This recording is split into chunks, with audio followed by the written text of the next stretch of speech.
go. Welcome back into the Scotia Sport podcast and week 14 of the Redzone Report. We have 5 weeks to go in the regular season. Can you believe it? It's just absolutely flying by. I know I say every week, but this season has truly just flown by. But this season has been absolute chaos, absolute bonkers, and it's been so awesome to cover. In my first year of podcasting, I've been absolutely loving doing this show every single week for you guys, and we are back with our best bets for the week, going through our rapid rundown, going through our player props, SuperCoach update as well. Who should we trade this week, left with 5 weeks to go, and obviously finishing off with our survivor. We've got through a Chargers and our 2 multis for the week, a 5-legger and then a Hail Mary to finish it off. So last week wasn't too bad. Usually we go well on the props and not so well, or pretty average on the best bets. But 4 and 2 on the best bets last week, 3 and 4 on the player props. Had a couple stinkers in there for the player props for sure. Obviously got a bit unlucky with St. Brown copying his injury, getting literally no receiving yards whatsoever. Depending on what bookie you have, you might have got like a little refund or something. JSN didn't turn up for us, and the Steelers got blown out in the second half as well, which is pretty disappointing in that one there. But we are back with another. I've got 5 best bets and 6 player props again for you this week. Let's have a winning week. Obviously, guys, if you love the content, you love what you see, make sure you give the channel a massive subscribe as well. It literally takes 1.18 seconds. I'll allow it right now. Sweet, there you go. Make sure you give the video a massive like as well. Follow all my socials at Scotia Sports as well. All your daily reels. During the week, I actually posted my NRL 2026 very, very early ladder prediction and posted a reel about the Dragons coming last, Wooden Spooners, on Tuesday.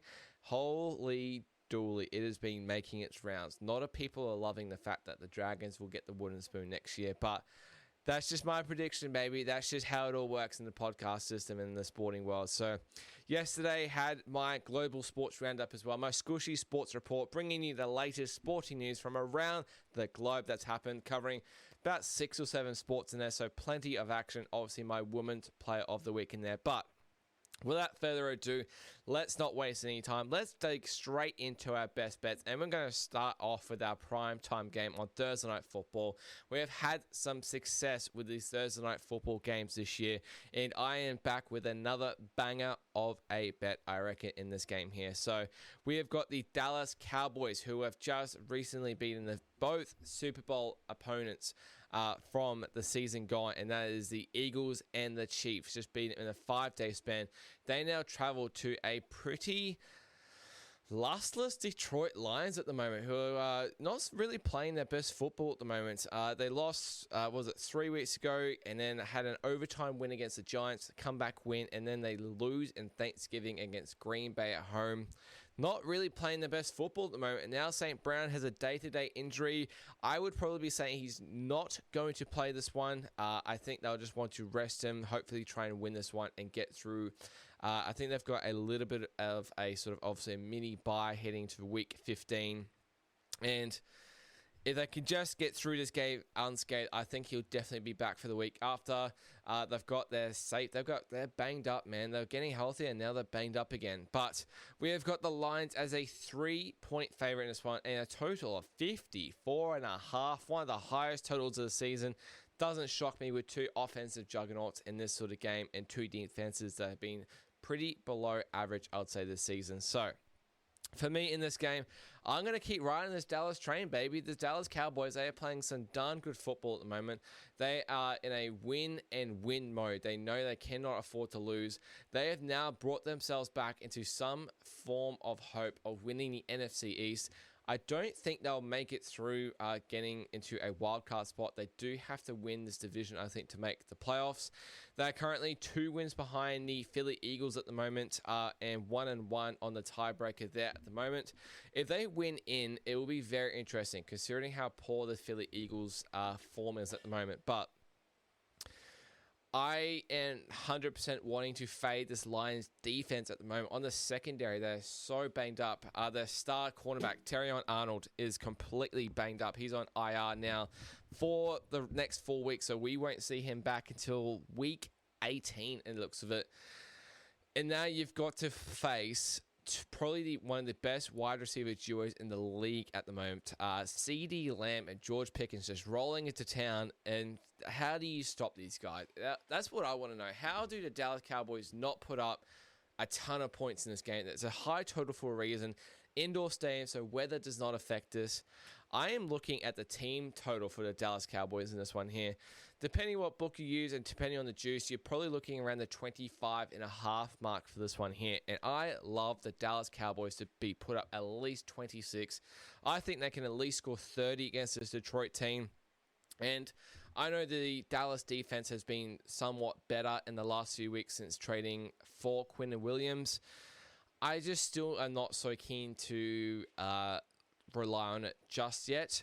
They have been a little bit better defending on the run, so they may be able to stop Jahmyr Gibbs. I'm just not ready to take their risk. Obviously, St. Brown may be out, so all signs do definitely point to Dallas winning this one for me.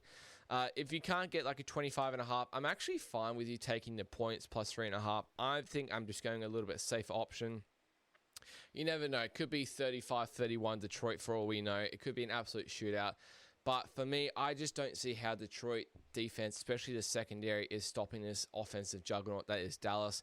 Being one of the best offenses all season, Dak is playing at a really high level, I think, at the moment. I really like a couple props for this game as well, which you'll see later on. But I do love the Dallas Cowboys in here. Team total over 25.5 for bet number 1 of the Redzone Report. Let's kick off our week 14 with an absolute bang, baby. Ride 'em high, Dallas Cowboys. Let's bloody go. All right, ticking over to the first slate on Monday morning here in Australia to the Sunday games. And we've got an absolute banger of a quarterback matchup here in the AFC. Cincinnati Bengals coming off one of the better Thanksgiving wins you'll see with Joe Burrow returning at the helm, heading to Buffalo, who are one of the AFC favorites at the moment. Won't even win their division, but they're still such a contender to win the AFC and win the Super Bowl.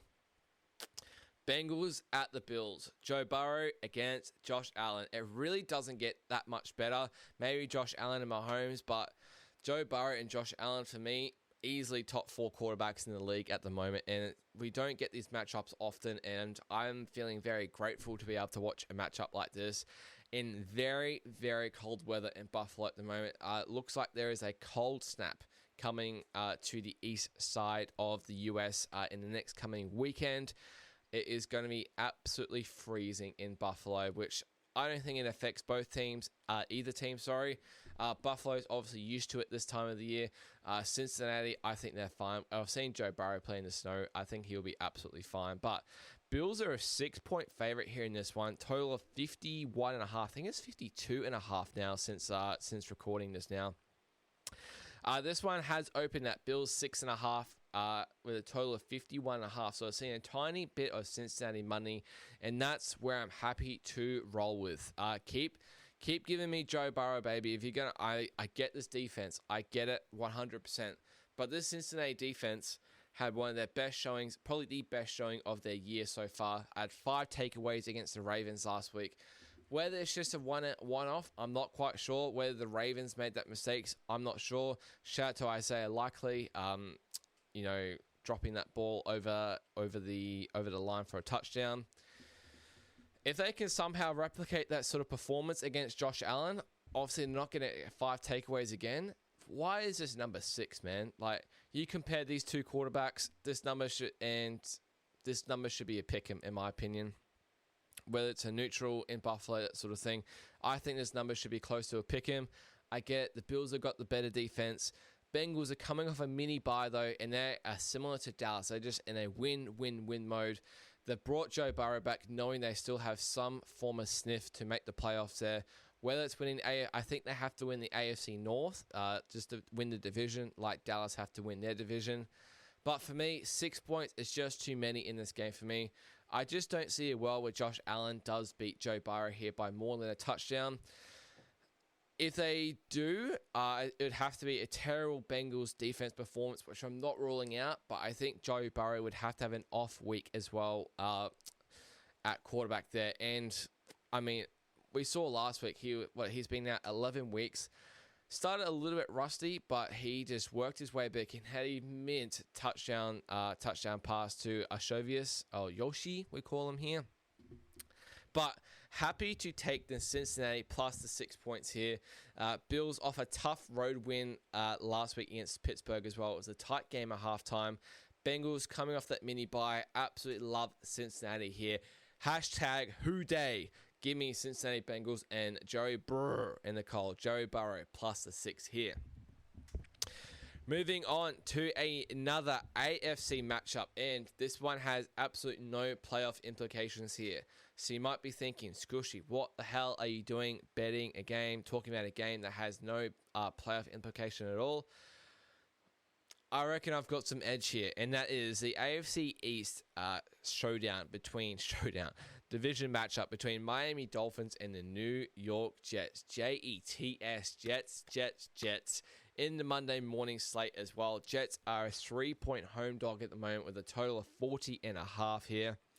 Hasn't been too sort of much movement here. We're seeing a tiny bit of Miami money today, actually. That's pushed it to 3 here. And for me, I just look at this as, Jets are coming off a win at home last week. I get it was against Atlanta. Nothing special.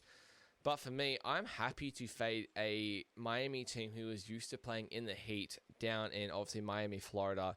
Now heading up to New York, where it's going to be minus temperatures and super bloody cold. Cold, might be snowing, might be windy, might be rainy. It's going to be freezing, no doubt about it. And now you've got Tua turn the ball over in the cold, who doesn't usually perform too well in the cold. He's 100% a heat player. Miami is used to playing in the heat as well, practicing in the heat. Now they've got to go to these freezing conditions. I think it's their first sort of really cold game of the year, or the season from memory. So for me, I'm happy to take the Jets plus the points here, man. I just don't see Miami destroying them and blowing them out. A little bit of a revenge game for the Jets as well after Miami beat the Jets. I think it was like week 4 or 5 early this season in prime time. Jets, I think they're playing a little bit better with Tyrod Taylor as well compared to Justin Fields. I think Jets would be looking for a really key division win here.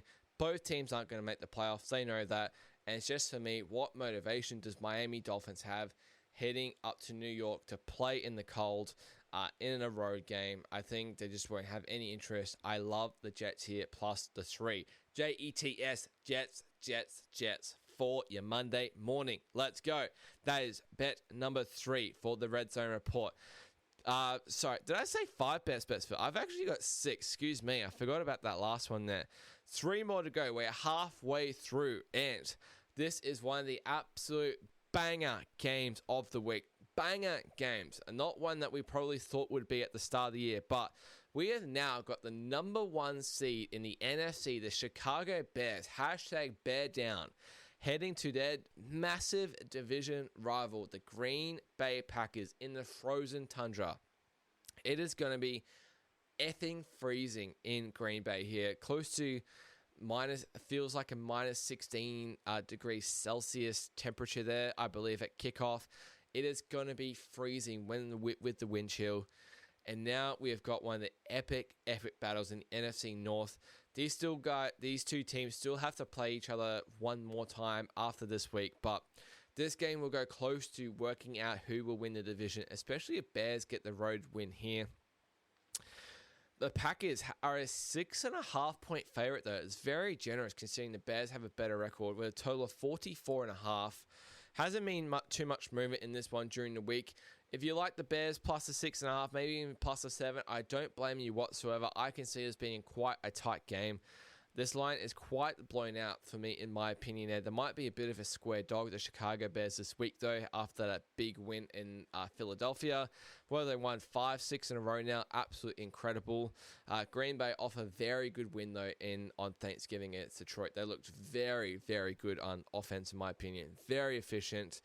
Jordan Love did look very good. Obviously, Micah Parsons is a beast. For me, though, I'm just going to keep going with the trend. And the trend, if you don't know in this one, is Green Bay Packer home games this year are 6-0 to the first half under. So they've been starting very slow. I think it's going to start even slower. Now you've got super duper cold weather. Could be a bit windy, bit snowy as well. Bit of like that sort of ugly, sleety stuff.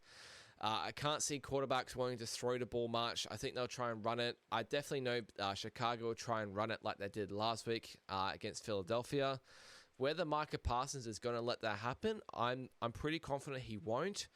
I'm really happy with the first half under 22.5. I can see this being like 10-7 halftime maybe, or you can allow 13-7. It could be 9-6. I don't see many touchdowns being scored.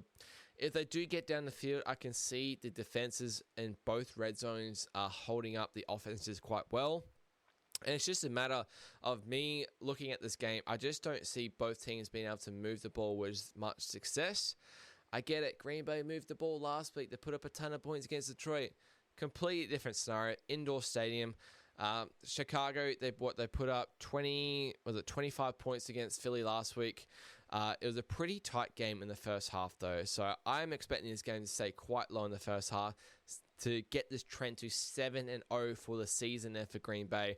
First half unders, I don't usually do this type of bet, but I do really like this one as well, keeping on with the trend. So give me under 22.5 in the first half. Chicago Bears at Green Bay Packers, one of the absolute games of the week. Cannot wait for this one here. 2 more games to go, and we have got we've got another division game, then we've got finish it off an absolute banger game. So this one here, we have got a NFC West matchup between the Rams and the Arizona Cardinals. Rams off that pretty shock loss as 10-point favorites to my Carolina Panthers. So proud of the boys for their effort last week. And it was a tiny bit of a sandwich spot for the LA Rams last week, right? So they came off that big primetime win against Tampa Bay in primetime there. Then they had to head east in the early slot and play a Panthers team in a really sort of rainy, cold weather. And now they've got to head back west and play their division opponent, Arizona. They now have the same record as Seattle, so I expect the Rams to be pretty focused in this game. Arizona will always want to turn up against their division opponent, and we know they love to score their fair share of points. I get it. Their game last week went under the total against the Buccaneers, but again, traveling east in that first slot wasn't a good spot for Arizona last week. Now they've got a home game indoor as well. I can see both teams really strolling down the field, absolutely no stress at all. Stafford off that off game. Now he's going to have good conditions in Arizona. He's going to be able to throw the ball to Puka, Devontae Adams. No worries whatsoever for me in this one. He'll want to get that MVP status back, I think, as well. I love the over in this one here. I think it's going to be an absolute shootout. Whether it's similar to Arizona and San Francisco a few weeks ago, whether it's similar to Rams and San Francisco a couple weeks ago as well, I think it will be. I looked at the stats as well. These two teams, when they play each other in Arizona, it generally seems to go above this number here. I believe the last 4 out of 5 or 5 out of 6 have gone above this number quite convincingly. Whether it's a blowout, whether it's a tight game, I can see the Rams scoring 30 plus in this game here, and it's just about Arizona playing catch up in this game with Jacoby Brissett, which they do seem to do pretty well. Jacoby Brissett seems to be one of the better catch-up quarterbacks. He throws a lot of passes, and he seems to get it down the field really well. He's not afraid to throw it down the field to Michael Wilson or Marvin Harrison. Really do like the over 48 here in the NFC West matchup between the Rams and Arizona here. Last bet for the best bets for Redzone Report in Week 14, and this is an absolute doozy on Sunday Night Football, another banger of a game, and we have got the Houston Texans heading to the Kansas City Chiefs. Texans overtaking Kansas City last week on the wild card, essentially, spots. Texans now 7-6, and the Chiefs are now 6-6. Texans 7-5, and the Chiefs are 6-6. Chiefs 100% need to keep winning these games if they're any sort of chance of making the playoffs. I think they have to win in almost. I don't think they can afford to drop another game.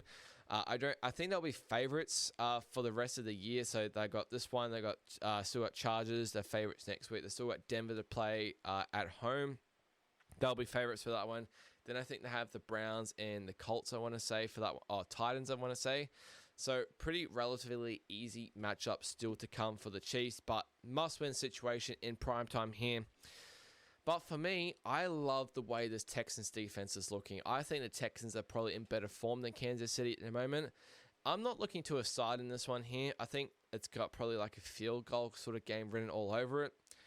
I'm looking at the total, and I really like the under in this game here. Why? This Chiefs offense is looking pretty average, I think, at the moment. Didn't really do a whole lot, I thought, against Dallas last week. They've just looked pretty average, I thought, in the last sort of month or so, even all season.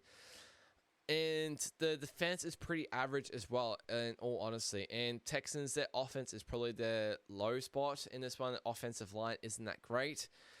Their offense is below average for me in this one here. So I think the Chiefs defense can actually compete with the Texans offense. It's a bit of a similar matchup there.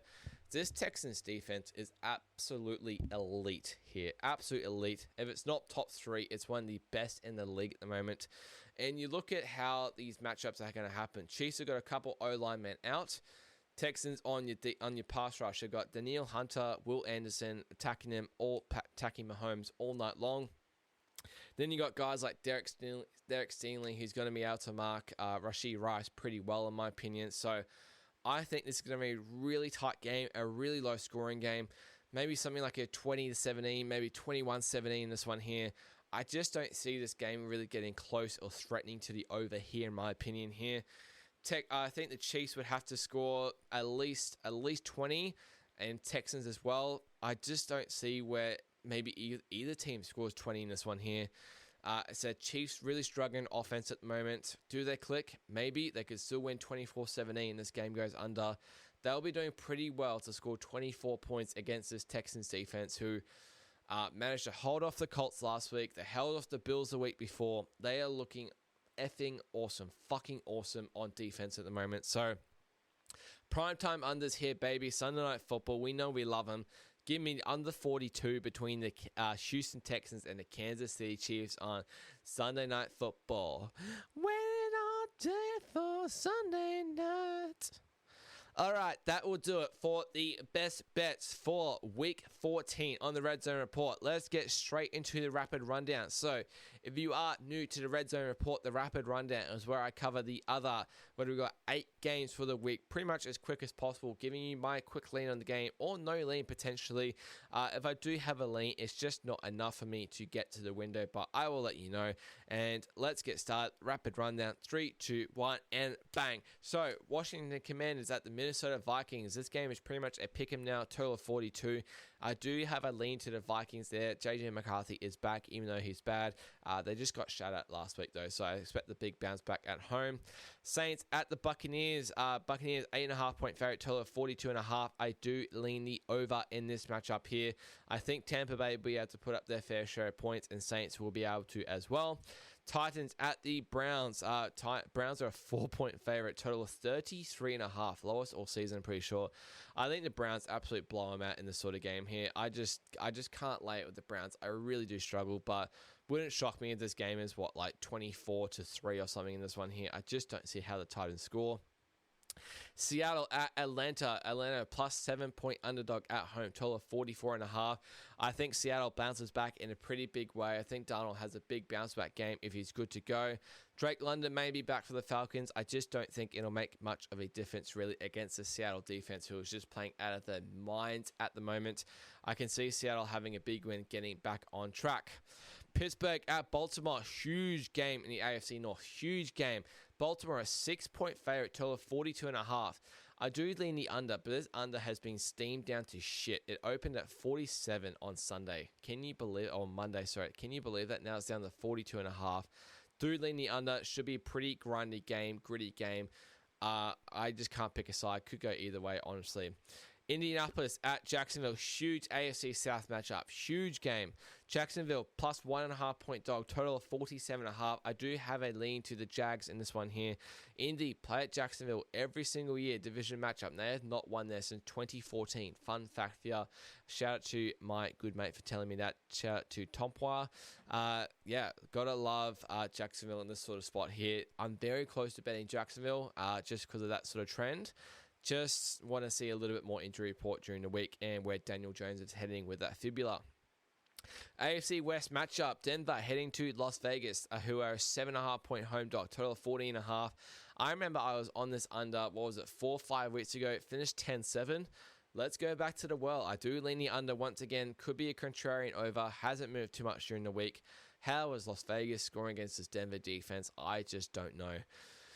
Philly at Los Angeles Chargers, Monday Night Football. Chargers are a 3-point dog, at home, total of 40.5. I don't really have a lean in this one here. Herbert is day-to-day with that left hand fracture, got surgery on Monday.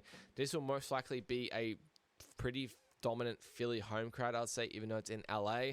I just don't have a lean. I'm just struggling to lay the points of Philly at the moment, but I can't take it with the Chargers knowing that Herbert might be out. So that will do it for the Red Zone Report. It's not Red Zone Report. Rapid rundown, guys. We've got the Panthers, the 49ers, the Giants, and the Patriots on the bye this week. Pretty sure that finishes off all the bye weeks. I don't think there's any more to go. Maybe there is. I could be wrong. But let's head into one of the better segments that we've had all year, and that is our player props. So our player props, even though we went 3-4 last week, they are still at clicking over 70% in the last 7 weeks, which is an incredible record, 29-11 for you guys. Been reading the room really well with these player props, studying really well. So obviously it's a bit hard. They get released literally on the day that I do my notes and stuff and record this podcast. So sometimes I don't have all the information that I'm after, but sometimes I can just look at a number and just pinpoint and go like, yep, I really like that matchup this week. So got 6 more for you here. And honestly, it was a pretty tricky week to have a look at props. Like I didn't really, usually I have like sort of 10 on a short list and get it down to about 6 for you guys. But I had 6 this week on my short list, and I was, I do really like these, but man, I just thought it was hard to find an edge this week. So you'll see why. 4 of these props are across 2 games. So I've got literally 6 props in 4 games here. And I really like the prop matchup, as I said, in this Detroit and Dallas game here. I really like CD with no Terrion Arnold there. CD over 79.5 receiving yards there. Look, probably Pickens goes over now. I really like either. I just like CD a little bit more in this one. Had a really good game last week against Kansas City. I think he will be still wanting to make a bit of revenge and avenge from that game against Philly where he dropped a few. Him at 79.5 receiving yards against this Detroit secondary is just so disrespectful. What a disrespectful line for me in this one. Indoor stadium, surely he goes well above 90, if not close to 100 in this matchup here. Love CD Lamb in this one here. Once again, we were on him last week in cash. Give me, Mary had a little lamb, CD Lamb over 79.5 receiving yards here. And then the second one here, going another Dallas player. It's not Pickens, but I'm going to go Dak Prescott over 264.5 pass yards here. Dak is pretty much leading the league, I'm pretty sure, off the top of the dome in pass yards this season. I get it. Some of those have been come from behind victories, but he's absolutely throwing the pill so bloody well at the moment. I think it'll be sort of a shootout style in this game, and I just don't see how Dallas will have an issue getting down the field with their passing game. Really, I just think it'll be so easy with the dynamic receiving duo that they have, and against this banged up Lions secondary, I just don't think they'll have Dak will have any issue against this Detroit secondary. So I think he could go easily over 300 in this game. Dak Prescott over 264.5 pass yards for me in this one there. All right, heading over to the Sunday games here. We've got Jacoby Myers, the new Jacksonville Jaguar from a few weeks ago. Over 48.5 receiving yards here against Indy.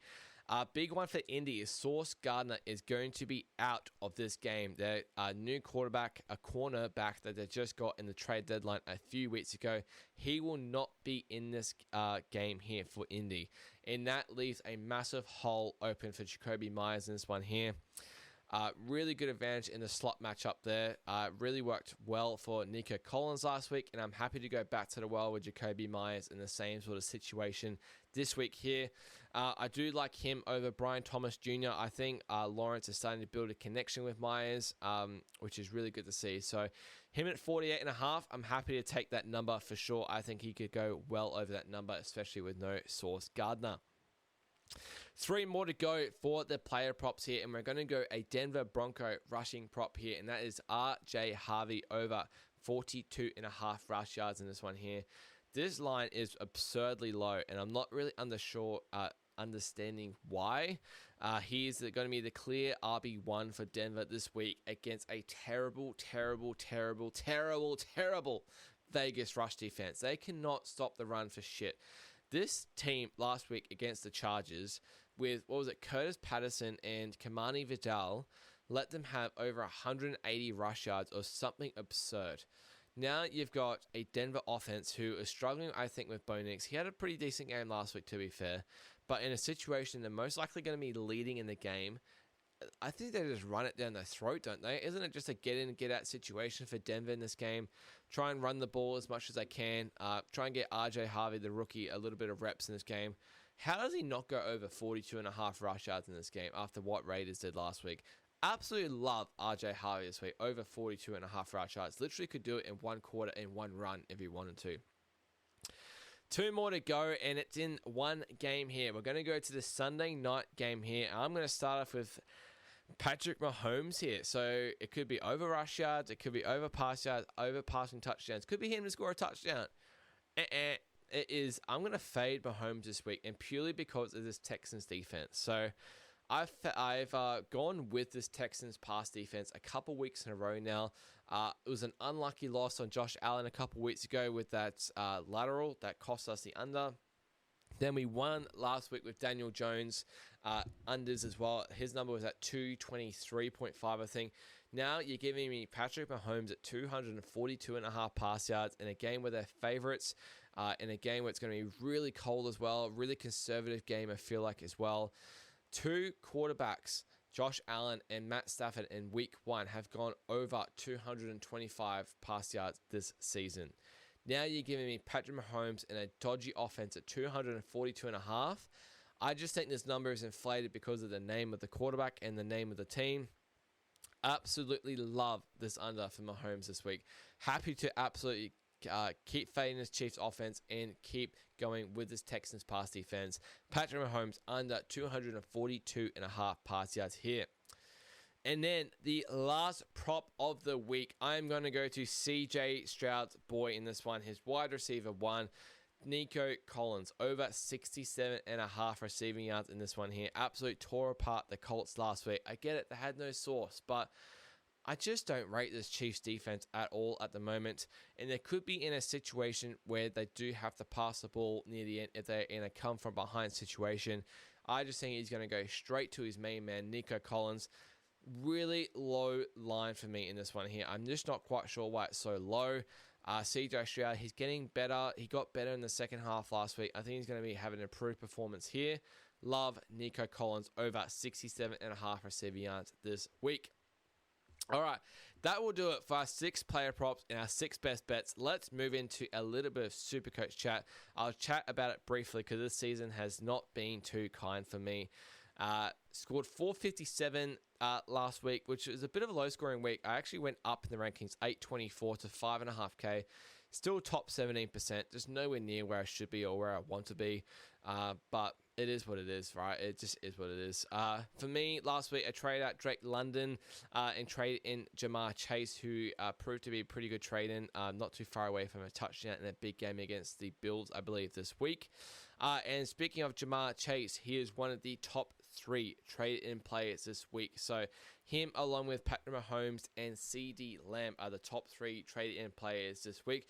All 3 don't really surprise me. Maybe Mahomes kind of a little bit, unless I'm not sure who you're trading at quarterback. Maybe, I'm not sure, maybe Lamar, maybe Jackson Dart. But trading out-wise, people are trading out Travion Henderson, Tedoroa McMillan, my boy, and Amon-Ra St. Brown are the top 3 traded out.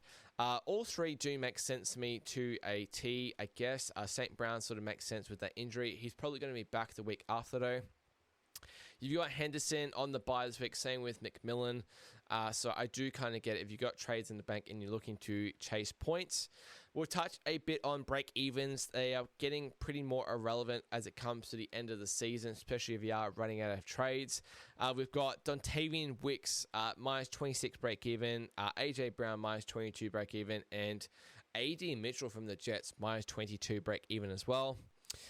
In regards to your high break-evens, we've got Jonathan Taylor finally losing cash, 101 break-even. One of the guys that completely missed this year to get, has cost me heaps.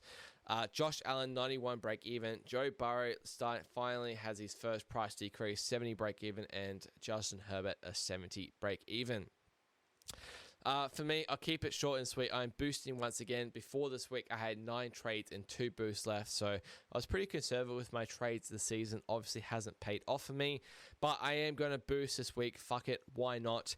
I'm going to trade out Henderson, Romeo Odunze, and Jake Ferguson, and I'm going to get in James Cook, AJ Brown, and Kyle Pitts. So Kyle Pitts is not someone I'm going to really play every single week. It's just more to get sort of that cover, I guess, an extra tight end in case Tyler Warren or Trey McBride do go down.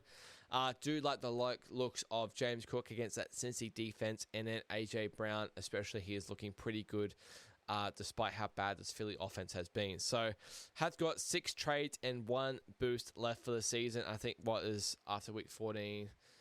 After 14, 15, 16, there's 4 weeks left of trading there. So I will run out of trades, but have been very conservative this year.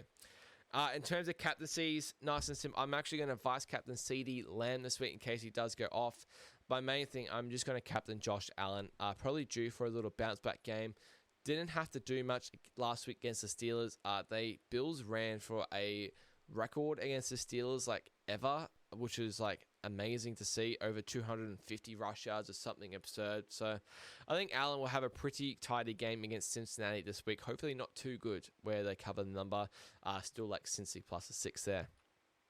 Survivor wise, gave out Chargers last week. Just a PSA, I did lose on the Bills. What was it? In week 7, I think, against the Patriots in Buffalo there. Since then, I was survived up to then, and then I had that loss, and then since then I have survived up until then. Still playing the same rules, not giving out the same team twice, and this week I am going to go the Buccaneers at home against the Saints. Pretty nice and simple. Should be able to get the win there, and a division matchup which they need to win if there are any hopes of making the playoffs.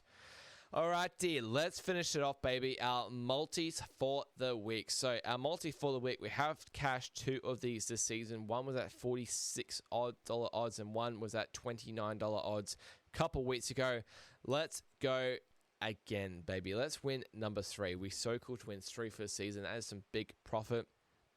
5 legs as per usual that I really do like. Combine them all together, and this one pays pretty good odds for 5 legs. So we've got CeeDee Lamb for 90 plus receiving yards, Jacoby Myers for 60 plus receiving yards. We have got the New York Jets on the money line, RJ Harvey for 50 plus rush yards, and we're going to go the under 22.5 in the first half of the Chicago game. This one pays 72.1 in this one here, so $10 pays $700 for this one, baby. Let's take it to the bank. Be so good considering I just got my car service today, and that made me so depressed. Merry Christmas to Skushy. Not, but even better, I would love to go on a little cheeky holiday somewhere. That would be really nice if I get this one here. If we get this one here, sorry, our Hail Mary for the week. We have not cashed one of these this season, but I feel like we are very close. 3 guys to score 2 plus touchdowns. We do this every week. I won this a couple years ago. I'll never forget it. I think it was, who was it? So I remember it was Christian Watson, Devontae Adams, and AJ Brown, I believe, played 500 to 1. It was epic moment. I'll never forget Devontae Adams, the last touchdown. It was a flea flicker when he was at the Raiders. It was just epic. So good to watch. But this week, 3 guys. We're going to go my boy Jacoby Myers. We're going to go Jackson Smith and Jigba for a bounce-back game after last week. And then, how could you not, Devontae Adams, Matthew Stafford's little pet buddy when it gets to the red zone. He is an absolute cheat code when he's 1 yard or 2 yards out. These three guys pay 661 to 1. $10 pays a cool $6,610, baby. Let's take it to the bank and let's have a very Merry Christmas and let's spoil our families, put some dinner on the table and get some gifts under the tree.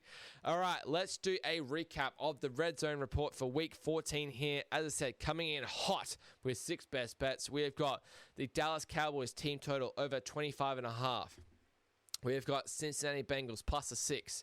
We've got the New York Jets, Jets, plus a 3.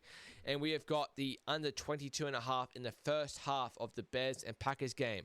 We have got over 48 in the Rams and Arizona Cardinals game. And we're finishing off with under 42 in the Texans and Chiefs game.